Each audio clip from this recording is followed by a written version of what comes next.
Hey guys, how are you? Welcome into a Wednesday morning edition of the Daily Juice Podcast with me, Matt Perrault, each and every single morning here on BettingPros.com, on YouTube for the video, or on, wherever you get your audio podcasts. Literally, wherever you get your audio podcasts, you'll find the Daily Juice. Being brought to you by BetMGM with the offer that's above me, the $10 to win $150 on any event. Promo code JUICE150, BetMGM.com to get that offer from us here with Betting Pros. All right. So we went 9-2-1 on Sunday and Monday, and then 1-4 yesterday. So that's the ups and the downs, man. And I got real cocky, and I got real arrogant, and I was nervous about Tampa Bay when 95% of the money came in on the puck line. And I went, that's not great. And then the steam came in. When people say steam, you'll often say, well, Matt, what's steam?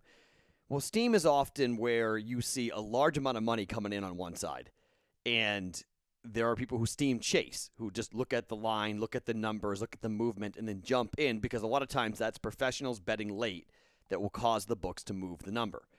Tampa in Vegas I got it at plus 143 on the puck line against the Pittsburgh Penguins. That number closed at plus 105, okay? Just down, down, down. Everybody was on it. 6-2 win for Pittsburgh. Yeah, not good. Opening night, right? Funky things happen. And then with the Golden Knights, same thing. I had the Vegas Golden Knights on the puck line at plus 107. It closed at minus 115, I think. So that's not too abnormal with Vegas. They get a ton of steam from the public and the pros coming in, betting Vegas at home. And that was just, we had a couple of bad breaks, okay? Vegas should have won on the puck line. They hit 3 posts. Max Pacioretty had an open net. He had an open net opportunity. He missed it wide to the right. That stunk. So just a couple of bad breaks. The Kraken were down 3-0, and they came back. Give them credit. That's why I like them over 88.5 wins. That's a salty team. They're going to be in games. They're going to score. They're going to be within games. Their question is their offense, not their defense. And they were a little rattled early, and that's going to happen. Game 1, you got jitters. You're on the road in Vegas. Yeah, do you see that intro? Go look at my Twitter account, @SportsTalkMatt. Go look at the videos I posted for what was happening pregame. It was stupid in there. They had a legit Kraken on the ice, like a whole video thing of the Kraken. It was incredible. So, games here in Vegas are just different, okay? Everyone loves to tell me that, it's the same as everywhere else. Shut up. No, they're not, okay? No, they're not. They're not. I've been to NHL games all over the country. No, they're not the same in those places as they are here. Go to a Bruins game. Go to a Rangers game. Go to a Flyers game. Go to an East Coast city in America now, okay? Montreal is bonkers. I've never been to a game at the Bell Center, okay? So I cannot talk about it. I'm sure it's unbelievable. But in North America, good luck topping what we have here in Vegas for the Golden Knights, okay? Or not in North America. In the United States, it's tough. In Canada, I can't speak to it. I've never gone to a game in Canada. But I can only tell you in the United States, games I've gone to, it is unreal here. And Vegas went up 3-0, and I think they relaxed. And I think they thought they were going to win the game, and then bang, bang, bang, 2 goals. That third goal was soft by Robin Lehner. That is not a good sign for him to be letting in goals like that. He can't be letting in just short-sighted shots from the dot. You can't just. That's awful. So that was a really unfortunate situation. And then Vegas got a break. That's a new rule, in case you didn't know that, about angling the skate. You can angle the skate, and as long as you're not kicking it on the outside of your foot, the inside of your foot is kicking it. That's illegal. But on the outside of your foot, if you just angle your skate, you can put the puck in. That's legal. That is a rule because they want more scoring in the NHL. Something to keep note of if it comes to overs, because 4-3, that hit the over 6, that goal. If it gets disallowed, it's 3-3. Maybe you get a tie, shootout, whatever you may get into, but that's what you're looking at. So that rule it was correctly ruled by the referees and by the replay committee that puck was not kicked in. It was directed in. That should be a goal. Vegas wins 4-3. And I was talking about this on Twitter, and I was talking about this all over the place. I couldn't figure out why people liked the Kraken on the money line. Okay, they almost came, they never led, and they tied the game at 3 on a soft goal. Vegas wins 4-3, but I didn't get that. Hey, take a flyer bet on plus 200. I was like, well, why? Vegas is at home. They went up 3-0. Look, I was way wrong on my puck line prediction for Tampa. I was wrong ultimately with Vegas, but I wasn't going to lay minus 250 juice on Vegas on opening night. I just couldn't figure out. Nobody was making a strong case besides why not. to me. I was asking all sorts of people, like, make a case. Like, give me Philip Grubauer. Okay, but what else? Like, I need more. Like, why are you betting the Kraken on opening night? They've never played a single game before. You have no data. You don't know what they're going to do. You have no clue. And they had 5 guys out for COVID, but at the time of people betting, it dropped down to 1 because 4 guys got on a plane. They cleared the COVID protocols, and they were playing last night. So that was big for the Kraken. That helped them tremendously, but I just didn't get the money line bet at all on Seattle. So Vegas does not win on the puck line, but they do win the game. They open up 1-0. So it's a 1-4 day. I mean, by the way, the Lance McCullers, we got the Astros right on the money line at minus 105, so we got that right. And then we got the McCullers over 5.5 strikeouts wrong because Dusty Baker, I mean, they won the game, so it didn't matter, but what the hell was he doing taking McCullers out of that game? That made no sense to me whatsoever. He had thrown 73 pitches. They were up by 2 runs. I think it was 3-1. Or 3-0 when they took him out. I can't remember when they took him out, the score. But they were leading by a bunch. It was 4-1. They were leading by a bunch. He gave up 1 solo home run. They hit the top of the wall. He was not getting hit hard. He had 5 Ks. We needed Lance McCullers to come back out for a couple of more batters, get 1 more strikeout, and nope, it was 5, not 5.5. So that was a bad beat. That stunk. So we lost that, and then we had the under with the Braves and the Braves and the Brewers, and that game went over with the Braves winning that game. So that was unfortunate. It was trending well for a while until the 5th inning, and then all hell broke loose, and everyone started scoring, and it was like, oh, boy. So 1-2 in baseball, 0-2 in hockey. Not the start to the NHL that we want because, well, I have to bet hockey today. Like, I probably wouldn't bet hockey today, but I have to bet hockey today because there's nothing else. And I'm not ready to do the NBA futures yet because opening day is still pretty far away for the NBA. So I'm not ready yet to give out NBA futures. I don't know what to do with Thursday night yet with the Eagles hosting the Bucks. So like I could give you the Thursday night football play, but I don't have a play yet on that. I got to do some more research on this. I want to take the Eagles as a home dog in primetime, but I can't stomach it at the moment because it's the Eagles. And I think Nick Sirianni is just blah. So, yeah, I don't know. Brady's thumb seems to be fine. It's primetime Brady. Do you fade Brady in primetime? Probably not. I mean, that defense played okay against Carolina, but it's Sam Darnold, and he's throwing a bunch of picks, and that's probably not going to be what Brady does. I don't know. I'm a little shaky on what to do Thursday night. So I have to give you 2 NHL plays for tonight. Okay. So look, I'm going to have some fun tonight. You guys can fade or follow this if you want, but I don't want to lay a full unit here tonight on these plays because I don't love any of them. And so I'm laying juice on 2 favorites.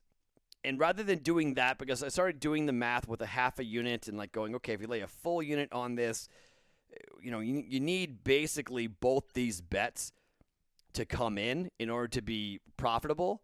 So like when you're laying minus 158 and you're laying minus 141 for juice, it's like, well, in reality, they're so juiced up. Like, what do you do with it? Like, you can put a full unit down on it, but you really, again, you're going to get juiced out. If you go 1-1, you're getting juiced out, okay? You're going to lose. You're going to be down for the night.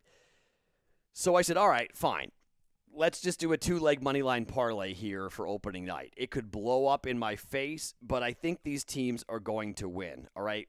Let's start with the Maple Leafs and their collapse against Montreal last year in the playoffs.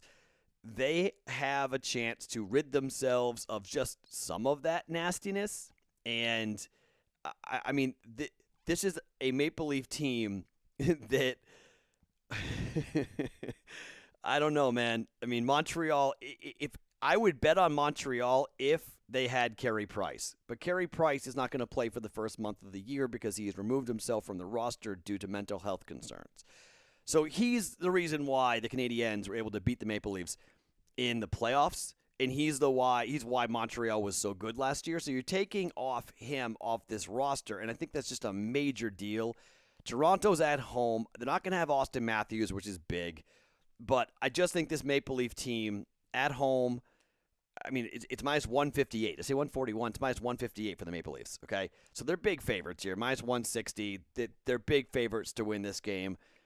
I'm going to do 1 leg, the Maple Leafs in Toronto, to win against Montreal and to get some regular season revenge, which is what Toronto's great from. There are some people, by the way, who are projecting this Maple Leafs team to be the best team in hockey. Now, okay. I mean, they got to do it in the playoffs, right? But we're talking about a regular season home opener. So, okay, maybe there's a, maybe there's a deal here. Maybe there's a chance for Montreal to shock the world. But I'm going to do one leg of the Maple Leafs at minus 158 money line. And I'm going to come back with the Winnipeg Jets, who are on the road at the Anaheim Ducks. Anaheim, their offense was so bad last year. I mean, offensively, they were dead last in power play. They were second to last in scoring. I mean, they were awful. And it was all about their defense. But I think this is a really good team that they're facing in the Winnipeg Jets. And we made a lot of money on Winnipeg last year. Winnipeg's back into the Western Conference, no longer having to play just the teams up north, in Canada. They're not going to be at 100%. They're not going to have their best goal scorer for this game, so I understand that could be a little bit of a scare here. But I'm going to roll here with Winnipeg on the money line at minus 141 to go on the road here and win against Anaheim because I don't think Anaheim's a very good team, okay? So Winnipeg has dominated this team before, and Winnipeg, I think, you could say they're on a mission here to come on out. And, last year it was pretty embarrassing to see what happened to them in the postseason. And I think that they really want to come out of here and play really well. They're 8-1-1 in the last 10 meetings between Anaheim and the Jets, including the last time they played back on December the 8th of 2019. So it's been a little time since they played, obviously, because they were playing in Canada last year. But for the most part, Anaheim really has not done a good job. They were not good last year, 17-30-9. We're going Winnipeg Jets, money line. That game, 10 o'clock Eastern time for Winnipeg and Anaheim, okay? So Leafs money line, Winnipeg money line, half a unit. It's a plus 180 bet, okay? So it's feast or famine in a way, like get juiced out and only lose a little, or hit them both and win a lot. So I said, what the hell? Let's just put them together for a half a unit money line parlay. Leafs, Winnipeg. Leafs to win at home against Montreal. Winnipeg to win at home. Win on the road against the Anaheim Ducks for a 2-leg money line parlay here today for a half a unit. Okay. So then, what are we doing for the other half a unit? Now, granted, we only need to hit that. We only need to hit this bet here. Leafs, Winnipeg. We hit that bet. We're profitable. Okay. So it's okay. Plus 180. Let's nail it down. Okay. So it's basically 2-1 odds here. We're profitable. If we hit the parlay, we're good. Okay. If we don't, and then, okay, what are we coming back with on the other half a unit, okay, to kind of make up, save the night, if you will. Chicago is on the road up against the Colorado Avalanche, all right? And, man, Nathan McKinnon is out of this game, okay? He's got COVID-19, tested positive, all right? So he's not going to be there. Their best goal scorer. Colorado's at home. All right, we just saw what happened with Vegas and what they did in their home opener against a team that they thought they were going to kill in Seattle Kraken. The Blackhawks haven't been that bad, all right? Blackhawks are a salty group, and you've got a bunch of veterans still on this team who have won cups. They're still hungry to get back in here, and the Blackhawks are heavy, heavy dogs here in this game, okay? Big, big underdogs in this game. This is kind of a for fun bet, and given what we just saw with Vegas, I don't think Chicago goes into Colorado and wins the game outright.